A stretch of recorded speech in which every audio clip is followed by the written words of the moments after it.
কোরবানির গোশত এটাকে আল্লাহ রাব্বুল আলামিন 3 ভাগে ভাগ করার জন্য আমাদেরকে উপদেশ দিয়েছেন।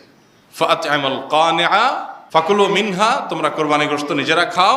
ওয়া আত'আমু আল কানিআ ওয়াল মু'তাররা ওয়া আত'আমুল বাঈসাল ফাকির, আছে যারা তোমাদের আত্মীয়-স্বজন আছে, প্রতিবেশী আছে, তাদেরকে খাওয়াও। আবার যারা অভাবী, নিডি, গরিব মানুষ, তাদেরকে দাও। তার মানে নিজে খাবেন, আত্মীয়-স্বজনদের মধ্যে হাদিয়া উপঢৌকন দিবেন, আর গরিব দুঃখীদেরকেও খাওয়াবেন। কিন্তু এই বন্টনটা এটা কোনো ফরজ বা ওয়াজিব না। এভাবে 3 ভাগে করতে পারলে ভালো, উত্তম।